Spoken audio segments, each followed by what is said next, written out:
Today, we're drilling down into self-trust and personal leadership. The source is Coach Renee's Breakthrough Bulletin, specifically on authentic confidence. A great topic. And our mission here is really to skip the fluff and give you that actionable framework for, being deeply rooted in who you are.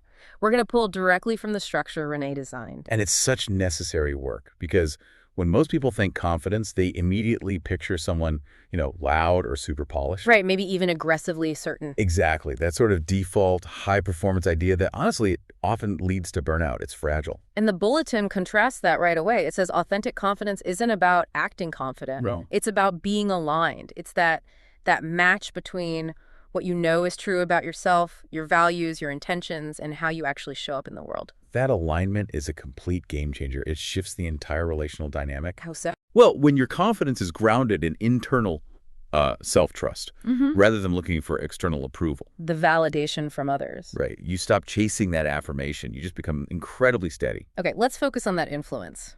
Because the bulletin says this kind of confidence is felt long before it's ever explained.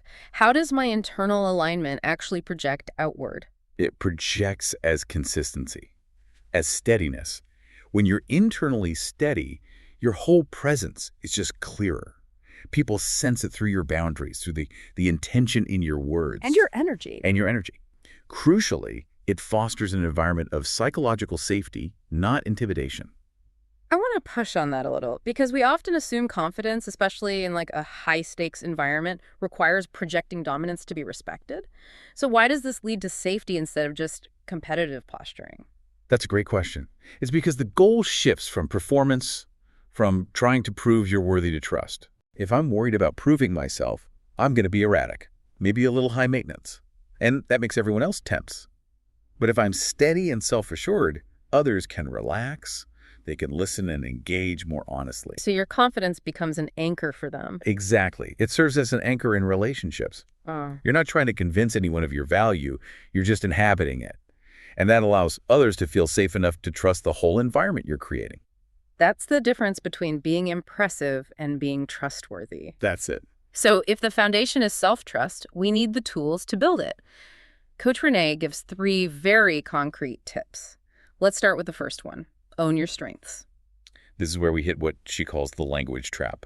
The bulletin observes that real confidence begins with recognition, not with comparison. And so many of us, we minimize our natural abilities because they come easily to us. Oh, this is such a common form of self-sabotage. Always. If I'm a natural systems thinker, I'll think, well, anyone could organize this, so my skill doesn't count. We think difficulty equals value. Yes.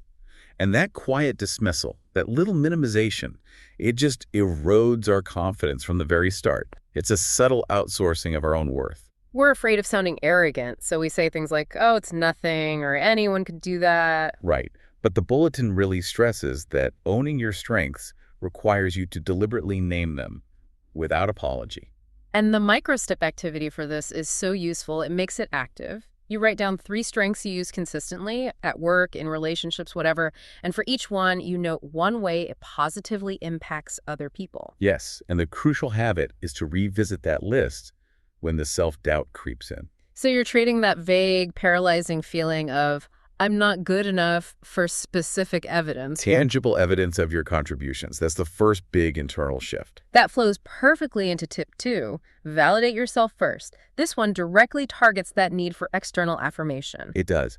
Because waiting for recognition or agreement, you're just handing the keys to your psychological state to someone else. You become dependent. You've given away your power. Completely. Yeah. Self-validation is really the only way to build that internal steadiness. Okay, but I have to challenge this because in a professional context, feedback is critical. If I'm only validating myself, what stops me from becoming deluded? Isn't ignoring necessary feedback just counterproductive? That's a really important distinction to make. Self-validation isn't about ignoring data. It's about shifting the hierarchy of judgment. Okay. You're not replacing feedback. You're just making sure your own internal assessment of your effort, your integrity, your learning, that it remains paramount. So you can still take the feedback. Of course. You listen, you process it, but you maintain your internal position. I showed up with integrity, I gave my full effort, and I trust my capacity to learn from this. So the mental pivot is asking the right question first. Before you ask, what did they think? You ask, what do I think about how I showed up? Yes, that small reversal puts you back in the driver's seat.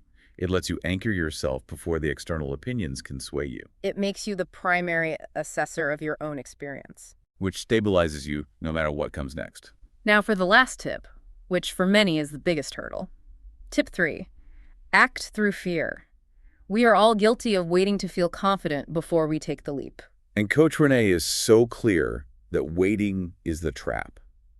Confidence is not a prerequisite for action. It's the result of it. It's a result of it. If you wait until the fear disappears, you're just reinforcing hesitation. Courage is that choice to act despite the fear, and that repeated choice. That's the raw material confidence is built from. It's that evidence loop we talked about. Every single time you act with uncertainty, even if it's messy, you gather proof that you can trust yourself in motion. In motion, not just in theory. Right. And the micro step here is calibrated so beautifully.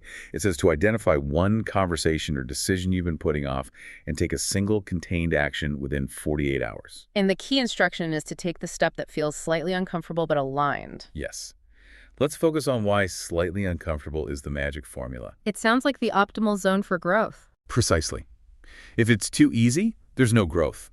If it's paralyzingly difficult, your threat response just takes over, and you might have a bad experience that reinforces failure. So the slightly uncomfortable zone, Yeah, it's the Goldilocks zone. it is. It's an intentional, low-stakes experiment in self-trust that tells your brain, hey, this is manageable. I can do this. Okay, so we have the foundation. Recognize value, validate effort, and take imperfect action. Now the work shifts deeper to confronting the stories that undermine us. Exactly.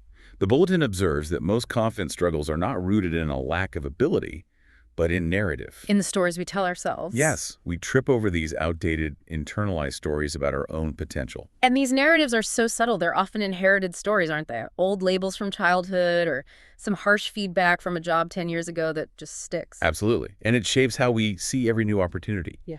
So to bring them into the light, Renee offers two critical questions.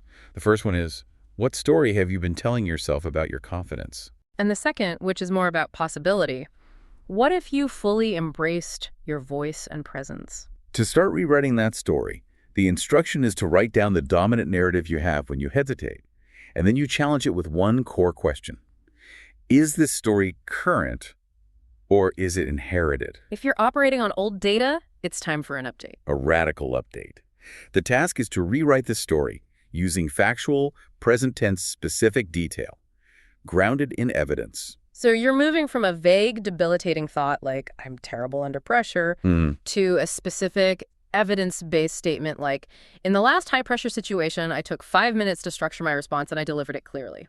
You use facts to dismantle the fiction. That objective, evidence-based language is essential, because the alternative is what the bulletin calls the cost of dilution. The cost of dilution. Yeah, where people unconsciously dilute themselves, they soften their truth, they hold back their insights, all to avoid discomfort, either their own or making others uncomfortable. That's a huge trade-off.